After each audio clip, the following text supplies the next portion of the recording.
puts it on. Unbelievable. On the left side. Oh, stuck in another one. Macuna's rejecting Espejo for the win.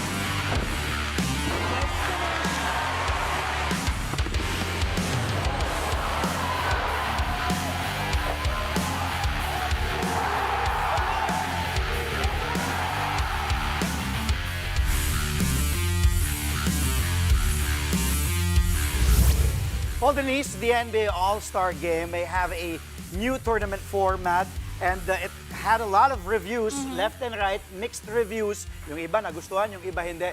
But Team Shaq's OGs will prove that there's no school like the old school. The veterans playing for Hall of Famer Shaquille O'Neal came out on top of the reformative mid-season classic.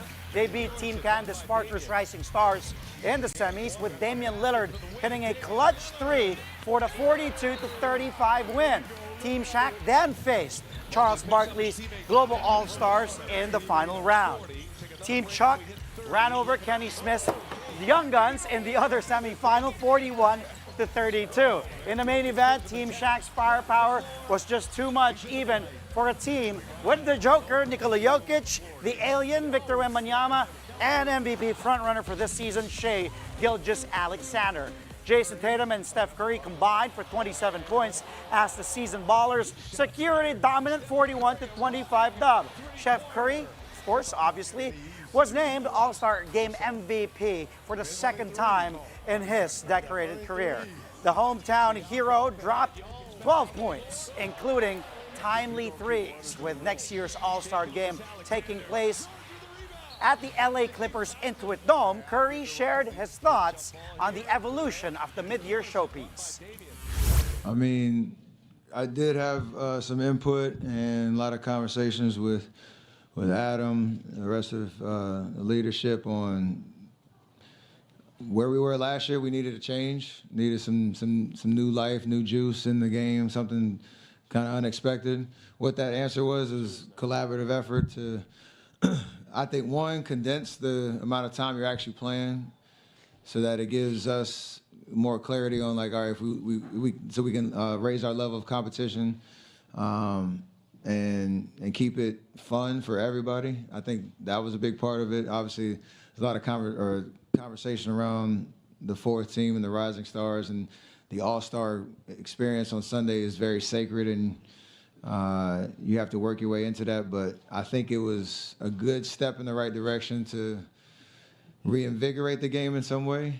And then you tinker with it again next year and see, what changes you can make. I don't want to compare it to any other era because the world has changed, life is different, the way people consume basketball is different. So it's not going to look like it used to, but it can still be fun for everybody. And I think I had fun. Our team had fun. That's kind of all that matters. For the first time after 2 decades, LeBron James sat out the NBA All-Star Game. This snaps his record of 20 straight starts in the league's mid-season showcase. LeBron says he is dealing with foot and ankle discomfort. He was supposed to play for Team Shaq alongside fellow veterans Steph Curry and Kevin Durant. LBJ still holds the record for most All-Star selections with 21. The Los Angeles Lakers superstar announced his absence about 90 minutes before tip-off. The 4-time champ also sounded off on all All-Star games, a new format, and the current state of NBA basketball.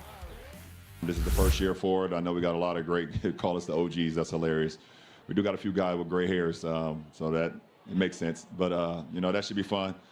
I saw the quote the other day with DK with somebody who's going to play against me. So I guess I'll see him at practice, and hopefully I'll be in practice. We can go at it then. I mean, the game can always continue to get better and better, but that's just for all of us to try to figure out what's best for our sport. We want to continue to engage in our viewership, continue to engage in our consumer that loves our sport, and continue to understand that the guys that play the game and have their minds on how we continue to improve the game. To answer your question, no, this is definitely not the room. There's too many faces. I have no idea who it is in here, so I would not open up to this room about that. But I'm definitely always trying to, have thoughts and questions and hopefully solutions. That's the most important of how we continue to build our game. That's what's most important. Meanwhile, Mac McClung rewrites the record books by becoming the first ever three-peat champion of the NBA Slam Dunk Contest. The 6'2" high flyer did 4 spectacular slams, with each one scoring a perfect 50. Mac opened with a reverse jam after jumping over a car here. As you can see, take a look at the hang time, and grabbing the ball off a helper positioned from the sunroof. Then the second one saw McClung clasp the ball off the same helper while facing away from the basket before doing a 180 two-handed dunk. Whew. His third was just simply ridiculous.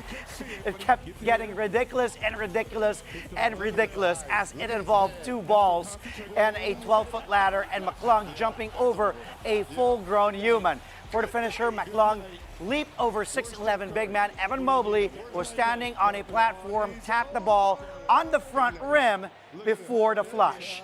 The other competitors stood little to no chance against the bionic hops of the Orlando Magic two-way contract player.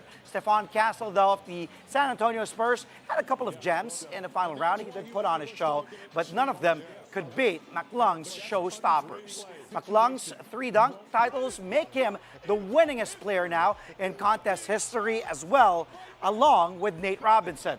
After his historic run, McClung spoke about the impact of his dunking legacy and the possibility of returning for a 4th straight title next year. I'm not sure. I guess time will tell with that. It kind of feels like a blur, you know what I mean? And it's just something I love doing. I think that's where my creativity comes. It's because I genuinely love this contest and I love to dunk. So I'm not really comparing myself to anybody or, you know, trying to put value on my name. So we'll just let the world and the people that love dunking judge that. Yeah, this year really felt that big challenge this year. But no, I think, yeah, I don't know. I never want to say never, man. But I think this one took a lot out of me for sure. I prepared very early and put a lot of work into it. Now, McClung was so impressive during the dunk contest that big-ticket guys are now contemplating about joining next year. It started with this tweet by high-flying Memphis Grizzlies star Ja Morant, who said McClung is making him think about taking part of the contest. He then replied to that tweet, calling up Zach LaVine and Aaron Gordon, the 2 stars who went head-to-head during one of the best dunk contests ever in 2016. LaVine, a 2-time dunk champ, said, "Thinking I might have to again." Giannis Antetokounmpo also expressed his interest. He replied to Morant, quote, "If you do it, I'll do it with you." But the Greek freak says he would need to warm up 3 weeks before the actual contest day. People have been clamoring for years for big names to join the dunk contest, and because of McClung, we might just get them next year. Imagine having Giannis, Ja Morant, Zach LaVine. Oh, that will be a great dunk contest. Now, apart from the slam dunk contest, NBA fans also enjoyed the skills challenge and the three-point shootout. Team Cavaliers, represented by All-Stars Evan Mobley and Donovan Mitchell, took home the skills challenge crown. The two finished the final round in just over a minute, besting the home favorites Draymond Green and Moses Moody of Team Warriors. Victor Wembanyama and Chris Paul of Team Spurs tipped off the competition, but were disqualified. The two threw up shots quickly without intending to make any of the shots in an attempt to finish much faster. Then it was Miami Heat guard Tyler Hero who came away with a win in a star-studded three-point contest. Hero put up 24 points in the final round, barely surpassing the 23 of Golden State's own Buddy Hield. Darius Garland, the other finalist, finished with 19. Two-time defending champ Damian Lillard was eliminated in the first round after scoring 18 points. Hero is the 5th Heat player to win the contest, joining Glenn Rice, Jason Capono, Daquan Cook, and James Jones. Coming up here on Play by Play, a look into the opening weekend of the UAAP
back to play-by-play only here on One News.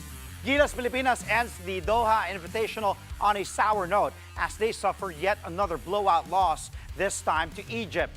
Gilas trailed by 11 at the half and never recovered.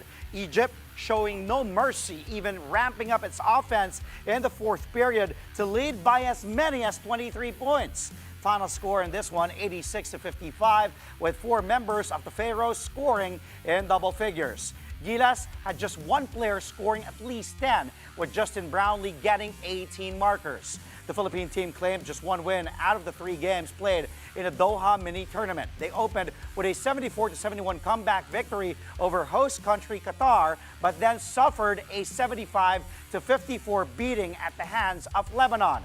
The Doha mini tourney is part of the Gilas Pilipinas preparations for the final window of the FIBA Asia Cup qualifiers. The team will face Chinese Taipei on February 20th, then New Zealand on the 23rd. Gilas is looking to complete a sweep of the qualifiers as they are already qualified for the continental meet in Saudi Arabia this August. Now on to volleyball. Kim Kianadi is looking to contribute even more for the PLDT high-speed hitters after finally scoring her first point for the team on Saturday. KKD's first point couldn't have come at a better time with the score tied at 8-all in the 5th set against the Creamline Pool Smashers. D came up with a huge kill block on Gemma Galanza, swinging the momentum in PLDT's favor. That crucial rejection fueled the high-speed hitters a late-game surge, propelling them to a 5-set victory and handing Creamline its first loss in the PVL All-Filipino Conference. But beyond just her first point, Dee cherished being part of the intense 5-set thriller, feeling every ounce of drama and emotion throughout the match. Adding to the moment, Dee reunited on the court with her former LaSalle teammates Majoy Baron, Mika Reyes, and Kim Fajardo. After the match, Dee spoke about playing with her fellow former Lady Spikers again, finally scoring her first point back since her injury. Of course, really felt good to be with my former college teammates, and I guess nandun pa yung like muscle memory to be with each other. Parang alam na namin kung anong gagawin together. So that really helped a lot sa mga end ng 5th set. I guess it's just like who really wants it more and sinong hindi bibitaw talaga. So I guess yun yung mga nadala namin as a Lasallian, as a former Lasallian. Siguro yun yung laging naka-ano sa amin. Kasi nandun na kami. We're at that moment already, huwag na kami bibitaw. That's what I miss, no? Yung mga dikitan talaga na game and then kailangan talagang manalo. And then like everything, like the environment, the feels inside the court, I really missed that a lot after not playing for a long time. And feels good to experience it again. Kita naman na feel ko. Grabe yung celebration ko. But it is my first point as a high-speed hitter. And also my first point after being out for a long time. Really felt good. And sana magtuloy-tuloy na. Crucial games in the PVL All-Filipino Conference coming your way tomorrow at the Phil Sports Arena in Pasig City. In the first match, take a look at your screens right now. It will be the Signal HD Spikers aiming to solidify their hold on the number 3 seeding as they face the Akari Chargers at 4 p.m. Signal is currently tied with the Chocomucho Flying Titans for 3rd with identical 7-3 win-loss records. The HD Spikers can officially claim the spot with a win and secure a clash with the 10th seeded team in the next round. Akari is eager to regain momentum after a 4-set loss to Chocomucho. Then at 6:30 p.m., there it is. It will be the Farm Fresh Foxies facing off against the struggling Capital One Solar Spikers. Farm Fresh looks to end the prelims at 5-6 to claim the 8th spot heading into the qualifying round. Capital One hopes to find some momentum before the playoffs. You can catch both games live on One Sports, One Sports Plus, and of course, on the Pilipinas Live app. The UAAP Season 87 Men's Volleyball Tournament opened with a bang, featuring a thrilling 5-setter, dominant performances, and even a touch of drama. Here's a breakdown of all of the action. With the in the game here with Rahim and Instant Alcantara. impact from UP's Olayemi Rahim in the first match of the UAAP men's volleyball tournament. The Nigerian standout powered the Fighting Maroons to a hard-fought 19-25, 25-23, 24-26, 25-16, and 18-16 victory over the UE Red Warriors. Rahim delivered 25 points, including 24 attacks and a crucial block, playing a pivotal role in UP's stunning comeback in the deciding frame. Meanwhile, the FEU Tamaraws avenged last season's Final Four heartbreak with a victory over the UST Golden Spikers. FEU, who lost their twice-to-beat advantage to UST last year, dropped the first set but regrouped to get the win in four, 20-25, 25-22, 25-16, and 25-20. The Golden Spikers did have to finish the game without two-time UAAP MVP Josh Ibanez. He suffered an apparent right ankle injury in the fourth set after landing on teammate Trevor Valera's foot. Miko Espartero led the charge for the Tams with 19 points.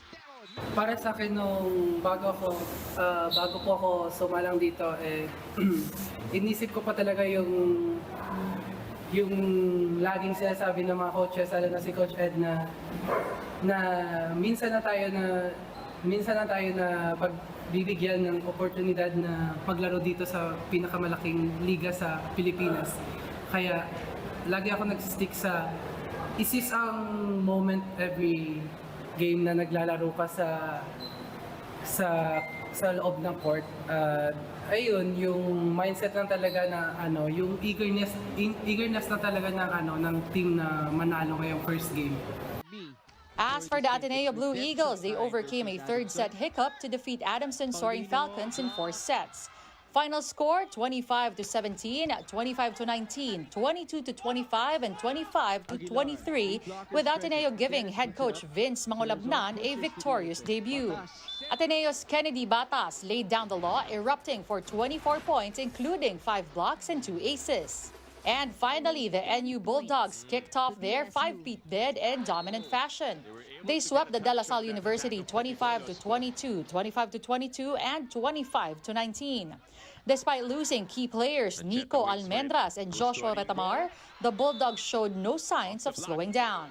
Team captain Leo Ringo led the way with 20 points, including 19 attacks and a block, while Alas Pilipinas spiker Buds Budin added 18 points and 13 excellent digs.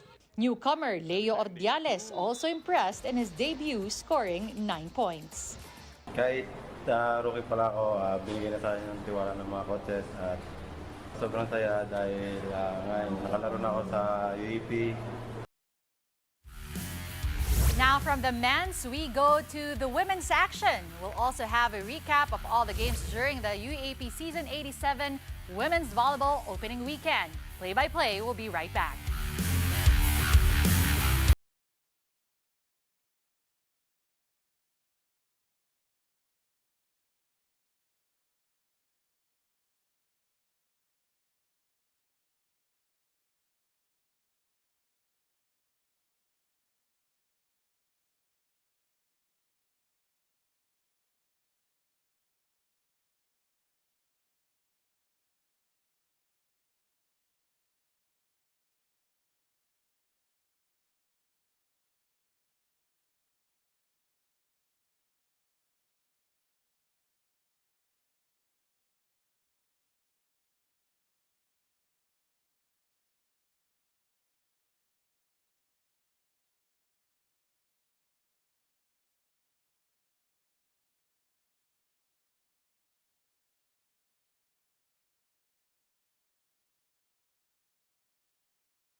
Opening weekend in the UAAP Season 87 Women's Volleyball Tournament did not disappoint, serving up thrilling matches, breakout performances, and early statements from title contenders. Here's a recap. Hampasan season is finally back in the UAAP with Season 87 Volleyball now underway. In the first match of the women's tournament, the UP Fighting Maroons wasted no time in matching their entire win total from last year. The Fighting Maroons did have to stave off the UE Lady Warriors' bid for a reverse sweep, winning a marathon 5-setter 25-18, 26-24, 24-26, 13-25, and 15-13. Joan Monares led the way with 17 points while rookie Kian Olango impressed with 15. In the clutch, veterans Nika Celis and Nina Itang delivered the final blows to seal the victory. Sa first game ko talaga naramdaman ko yung kaba. Kasi iba pala yung iba yung venue na ganito kalaki tas madaming audience. And siguro sa mga next games, kailangan ko po maging matapang at matalino. Siguro yung talaga, yung pagiging matapang. And pagbalik from, syempre na talaga ako kanina na off talaga kasi puro black, but I have to work again tomorrow sa training. Meanwhile, the legendary Tina Salak marked her UAAP coaching return by steering the FEU Lady Tamaraws past the UST Golden Tigresses. Despite committing more errors, the Lady Tamaraws showed resilience and took the match in 4 sets, 25-19, 16-25, 25-14, and 25-20. Faida Bacanque scored 16 points while Jersey Petalio added 15. Ang tagal ko din inantay ito di ba? Parang ang tagal ko din inantay na makabalik. But here, yung direction ng team, nandun naman, then dun sa going against US team, tagal namin pinag-aralan, 2 weeks. Sabi ko nga, 2 weeks namin pinag-aralan. Hindi naman nasayang yung effort namin. And then lahat ng mga sacrifices ng mga bata. Collectively lahat, thank you, pati sa mga coaches namin. As for the Adamson Lady Falcons, they flipped the script on the Ateneo Blue Eagles thanks to super rookie Shaina Nitura's historic debut. Nitura dropped 33 points, the most ever by a rookie, to lead the Lady Falcons to a stunning 5-set comeback, 21-25, 20-25, 25-12, 25-15, and 15-12.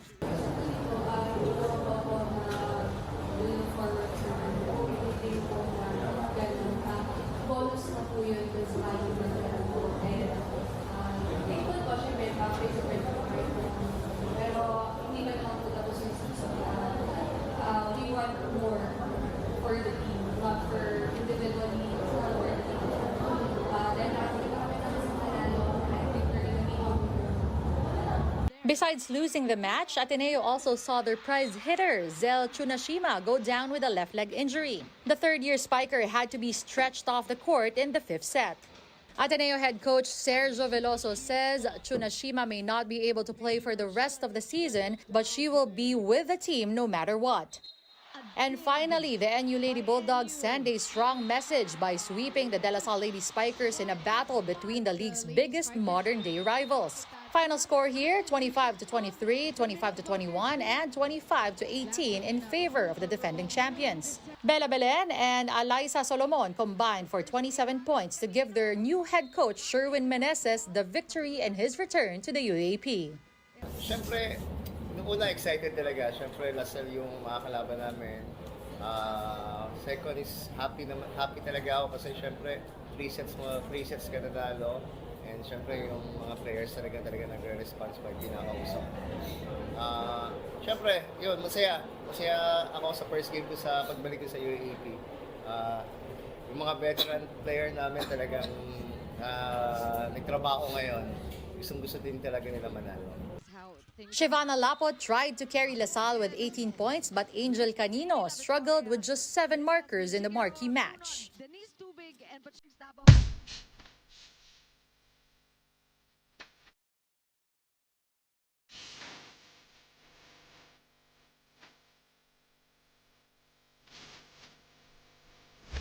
We got a lot of exciting plays, of course, coming from the NBA All-Star Weekend. We've got the best plays. We'll try to squeeze everything in from the tournament and from the weekend for tonight's highlight reel. Let's start with the Joker hooking up with the alien. Here's Jokic. Up to Wemby. Ang dali lang eh. Parang ginanon lang eh. Parang little tykes lang na basketball court.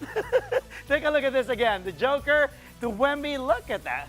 Whew, his head across the rim there, and it was just so simple for Victor Wembanyama, but great connection from Joker and Wemby. Wemby, by the way, had 6 points here and 4 rebounds, while Nikola Jokic finished with 2 buckets and 3 assists. Team Chuck beat Team Kenny in the semis 41-32 to advance to the finals and meet Team Shaq. On to the next play we go. What time is it? Dame time, 39-35. Take a look at the time, no time, but the score. 1 bucket remaining, and just call him and he'll answer. Dame time, Damian Lillard from KD, Kevin Durant, and he knows what to do with the rest there. And Team Shaq, of course, moving on to the finals.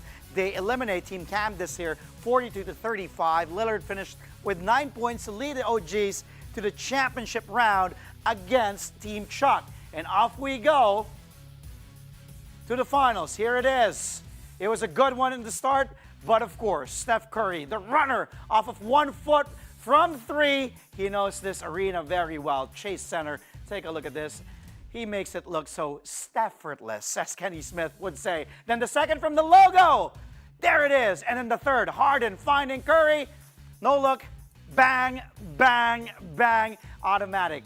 The Chef had 12 points, all threes in the All-Star Championship game as Shaq's OGs beat Chuck's Global Stars in the final 41-25. A lot more, but we couldn't fit in everything for the highlight reel. Denise, before we go? Before we go, I would just want to say, yung Wemby parang may tinapik lang. Ano? Parang Diba? may kinalabit Ganun lang. lang eh, ganun lang eh. Oh, but again, before we go, we want to congratulate Olympic pole vaulter EJ Obiena for winning his 2nd gold medal this season. Obiena ruled the Orlen Copernicus Cup in Torun, Poland over the weekend. The world number 4 cleared 5.80 meters, besting 9 other competitors. This was redemption of sorts for Obiena, who finished 7th in a tournament in Germany last week. Congratulations to EJ. Yes, congratulations. Galing talaga si Boss EJ. Talagang he's just really one of a kind, a generational talent. Isa mabilisan lang, alam mo kung ano naalala ko kay Wemby? Nung naglalaro ka sa UST, setter ka nun, di ba? Tapos pag parang dumadrop. inabot lang. Kasi laki mo setter eh, pag drop ball, di ba? Ganun ka lang, di ba? And that's all from us tonight. Catch us again tomorrow at 8:30 p.m. for a play-by-play of the day's top sports stories. Play-by-play is on One News, that's Signal TV Channel 8 on SD and Channel 250 on HD. We're also available on Signal Play and Pilipinas Live. I'm Andre Felix. And I'm Denise Tan, sitting in for Cheska Liton-Calao. Thank you for watching.